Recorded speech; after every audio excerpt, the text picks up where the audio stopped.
বিসমিল্লাহির রহমানির রহিম। সুপ্রিয় শিক্ষার্থী বন্ধুরা, আশা করি সবাই ভালো আছো, সুস্থ আছো। যে যেখানে আছো পড়ালেখায় গভীর মনোযোগ সহকারে করতেছো। আল্লাহ তাআলা আপনার সবাইকে ভালো রাখুক সে দোয়া করি। আজকে আমরা যে ক্লাস বিষয় নিয়ে আলোচনা করব এটি হচ্ছে যে এইচএসসি তথ্য ও যোগাযোগ প্রযুক্তি বইয়ের দ্বিতীয় অধ্যায়ের আমরা আলোচনা করব। তো চলো শুরু করা যাক। তো ক্লাসের শুরুতে সবাইকে শুভেচ্ছা।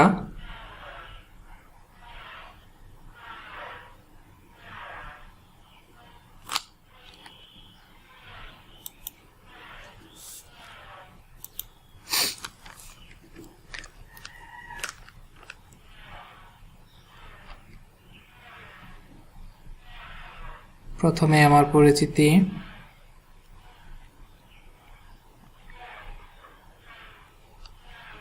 তো আজ আমরা শিখব যে ডাটা ট্রান্সমিশন মেথড সম্পর্কে আলোচনা করব। দ্বিতীয় অধ্যায়ের ডাটা ট্রান্সমিশন মেথড। তো আমরা এই আলোচনা থেকে আমরা কি শিখতে পারবো? তো ডাটা ট্রান্সমিশন মেথড যদি আমরা আলোচনা করি, আমরা যদি এই সম্পর্কে জানি, শিখি, তাহলে অবশ্যই আশা করি যে আমরা ডাটা ট্রান্সমিশন মেথড কি তা ব্যাখ্যা করতে পারবো এবং ডাটা ট্রান্সমিশন মেথডের প্রয়োগসমূহ ব্যাখ্যা করতে পারবো। যদি শিক্ষার্থীরা এই ক্লাসটি মনোযোগ সহকারে দেখো, তাহলে আশা করি তোমরা এই ক্লাসের পরে, আমরা এই ভিডিওটি দেখার পরে অবশ্যই আমরা ডাটা ট্রান্সমিশন মেথড কি তার ব্যাখ্যা করতে পারবো এবং ডাটা ট্রান্সমিশন মেথডের প্রয়োগ কি কি ক্ষেত্রে প্রয়োগ করা হয় আমরা তার ব্যাখ্যা করতে পারবো।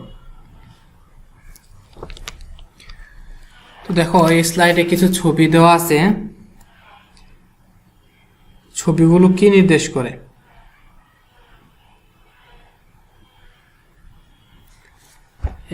একটা ছবির মধ্যে দেখা সেম প্লেসের মধ্যে কিছু লোক, তারা কিছু কথা বলতেছে, ডিফারেন্ট স্থানে থেকেও তারা তাদের তথ্যগুলোকে আদান প্রদান করতেছে।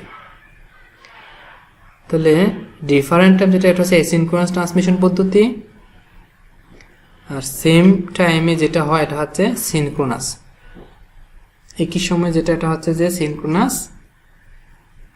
এক এক সময় অন্যান্য সময় যেটা হয় এটা হচ্ছে অ্যাসিনক্রোনাস ট্রান্সমিশন পদ্ধতি। তো ডাটা ট্রান্সমিশন মেথড কাকে বলে আগে আমরা এটা জানি এবং তার প্রকারভেদগুলো। যেসব পদ্ধতি ডাটা এক স্থান থেকে অন্যত্র আদান প্রদান করা হয় তাদেরকে ডাটা ট্রান্সমিশন মেথড বলে। তো এটা দ্বারা কি বোঝালো?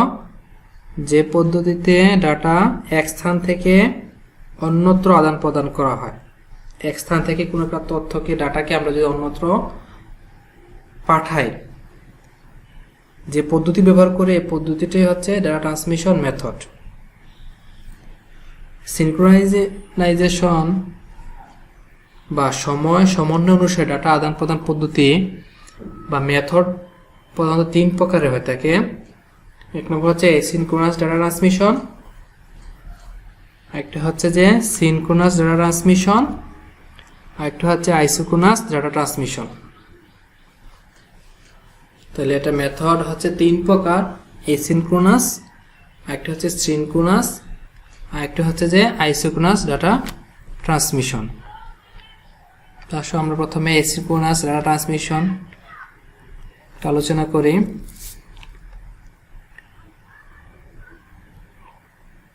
তাহলে এতে প্রেরক হতে ডাটা ক্যারেক্টার বাই ক্যারেক্টার আকারে স্থানান্তরিত হয়। তো সিনক্রোনাস ট্রান্সমিশনে হচ্ছে যে প্রেরক হতে ডাটা ক্যারেক্টার বাই ক্যারেক্টার আকারে স্থানান্তর করা হবে। তো আমরা সংজ্ঞাটা যদি বলি, যে ট্রান্সমিশনে ডাটা প্রেরক হতে ক্যারেক্টার বাই ক্যারেক্টার স্থানান্তরিত হয়ে থাকে তাকে বলা হবে অ্যাসিনক্রোনাস ডাটা ট্রান্সমিশন। এর মধ্যে দেখো একটা স্টার্ট বিট এবং আরেকটি কি স্টপ বিট থাকে। এই ট্রান্সমিশনে অবশ্যই স্টার্ট বিট থাকবে এবং স্টপ বিট থাকবে। চিত্রের মাধ্যমে বোঝার সুবিধার্থে কিছু জিনিস দেখানো হলো, তোমরা এখান থেকে দেখে নাও।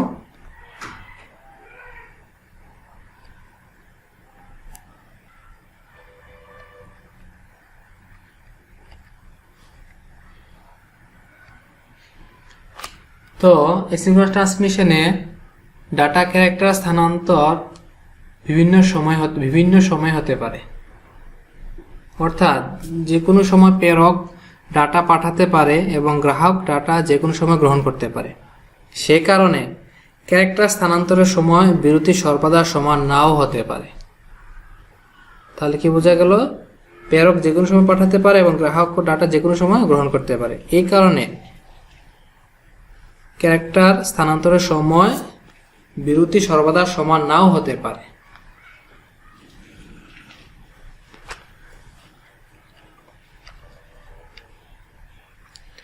তাহলে অ্যাসিঙ্ক্রোনাস ডাটা ট্রান্সমিশনের প্রতি ক্যারেক্টারের শুরুতে একটি স্টার্ট বিট ও শেষে এক বা একাধিক স্টপ বিট থাকবে। তবে কখনো কখনো ডাটা স্থানান্তরের নির্ভরযোগ্যতা বৃদ্ধির জন্য একটি প্যারিটি বিট যুক্ত করা হয় ক্যারেক্টারের পরে ও স্টপ বিটের আগে।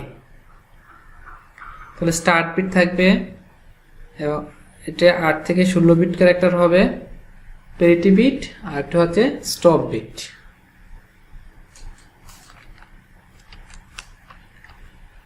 অ্যাসিঙ্ক্রোনাস ডাটা ট্রান্সমিশনে কি সুবিধা?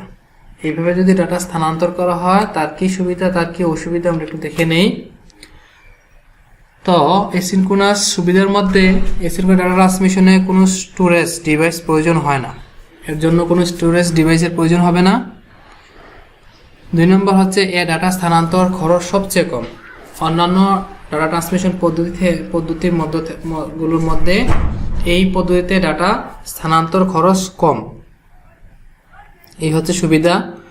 অসুবিধার কথা যদি বলি, এ পদ্ধতিতে ডাটা স্থানান্তর খুবই ধীরগতি সম্পন্ন ও কম দক্ষতাপূর্ণ। ডাটা স্থানান্তর হয় ধীরগতিতে এবং কম দক্ষতার সাথে। 2 হচ্ছে অল্প ডাটা স্থানান্তরের ক্ষেত্রে ইহা উপযোগী। একসাথে বেশি পরিমাণ ডাটা স্থানান্তর করা এটাতে উপযোগী নয়, কষ্টসাধ্য, এবং অল্প পরিমাণে ডাটা স্থানান্তর করা এটার জন্য খুবই উপযোগী।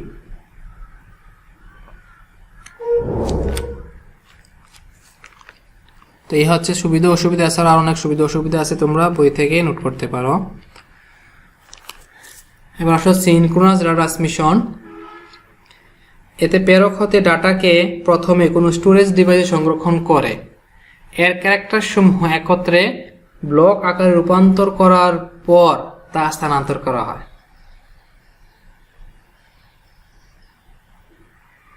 এতে প্রেরক হতে ডাটাকে প্রথমে কোনো স্টোরেজ ডিভাইসে সংরক্ষণ করতে হয়, এর ক্যারেক্টার সমূহকে একত্রে ব্লক আকারে রূপান্তর করা হয়, এরপরে স্থানান্তর করা হয়। তো সিনক্রোনাস হচ্ছে যে কোনো স্টোরেজ ডিভাইসের প্রয়োজন হবে এবং তার ক্যারেক্টারকে একত্রে ব্লক আকারে রূপান্তর করতে হবে, তারপর তার স্থানান্তর করতে হবে।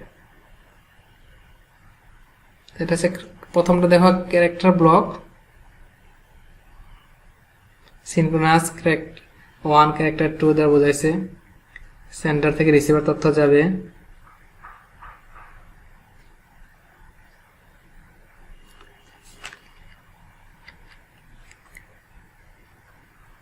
তো সিনক্রোনাস ডাটা ট্রান্সমিশনে প্রতি ব্লক স্থানান্তরের নির্দিষ্ট সময় থাকে, অর্থাৎ দুটি ব্লক স্থানান্তরের সময় নির্দিষ্ট।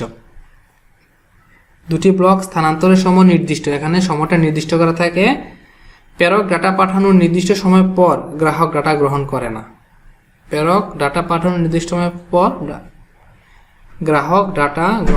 না। তো এখানে যেটা হচ্ছে যে প্রতি ব্লক স্থানান্তরে একটা নির্দিষ্ট সময় থাকবে এবং দুটি ব্লক স্থানান্তর সময়ও নির্দিষ্ট। এছাড়াও সিনক্রোনাস ডাটা ট্রান্সমিশনের প্রতি ব্লকের শুরুতে হেডার ও শেষে টেলার তথ্য থাকে। স্টোরেজ ডিভাইসের ক্ষমতা অনুসারে প্রতি ব্লকে সাধারণত 80 থেকে 132টি ক্যারেক্টার থাকে। ব্লক শেষে ও টেলারের আগে সিআরবি বা সাইক্লিক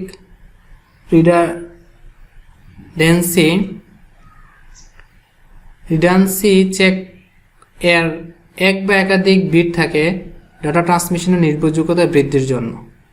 প্রথমে হেডার, তারপরে তার ব্লক, তারপরে সিআরসি, এরপর হচ্ছে টেলার।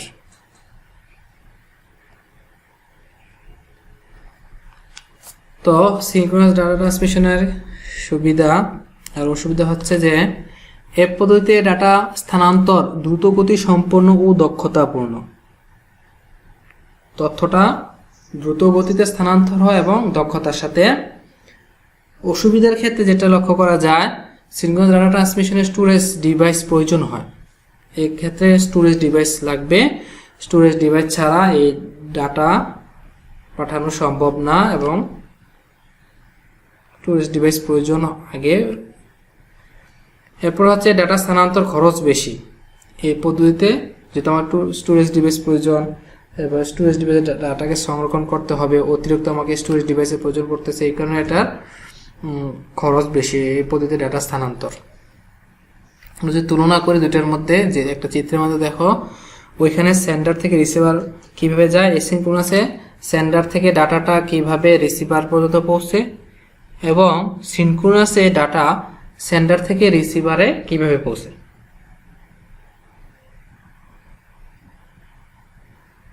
আমরা তখন যা কথা বললাম এই কথাগুলোকে এই চিত্রের মাধ্যমে তুলে ধরা হলো।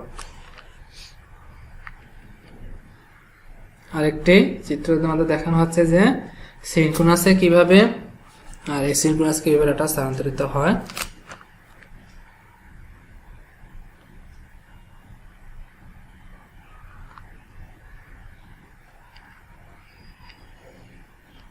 দেখো আরেকটি স্লাইড দেওয়া হলো দুটির মধ্যে বোঝানোর জন্য সিনক্রোনাস ও অ্যাসিনক্রোনাস ট্রান্সমিশনের তথ্য স্থানান্তরের ডাটা স্থানান্তরের পদ্ধতি।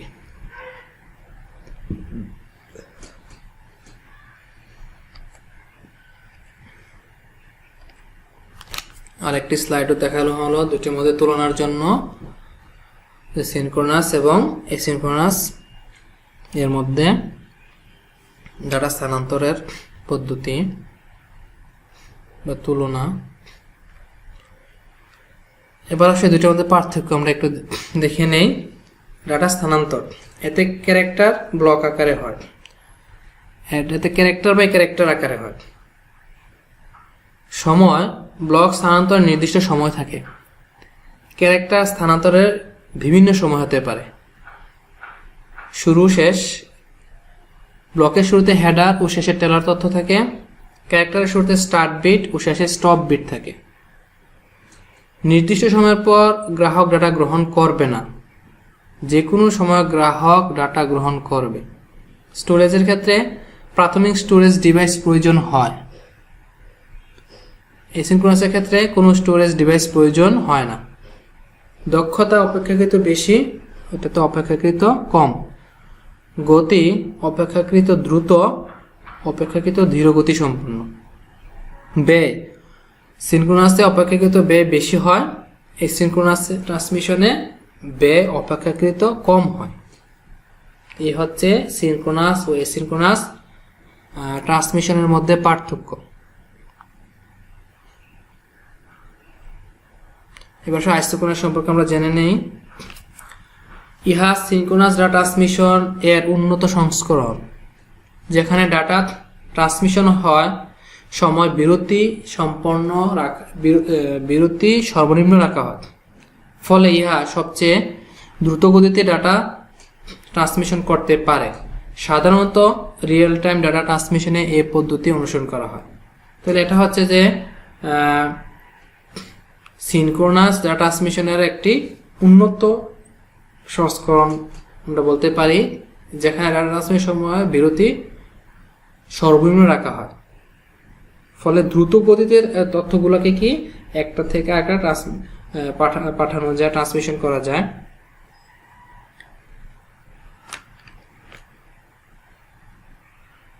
তো এই হচ্ছিল আইসোক্রোনাস ডাটা ট্রান্সমিশনের সংজ্ঞা। তো আমরা আজকের এই ক্লাস থেকে আমরা যেটা শিখতে পারলাম এবং যেটা আমরা বাড়িতে কাজ করব যে সিনক্রোনাস ডাটা ট্রান্সমিশন কি, এটার সংজ্ঞা আমরা শিখব এবং খাতায় লিখব। এসিনক্রোনাস ডাটা ট্রান্সমিশন কি তার সংজ্ঞা শিখে লিখব। আইসোক্রোনাস ডাটা ট্রান্সমিশন কি তাও আমরা শিখে লিখব। ডাটা ট্রান্সমিশন মেথড সমূহ কি কি এটা একটা সম্পর্ক থাকবে।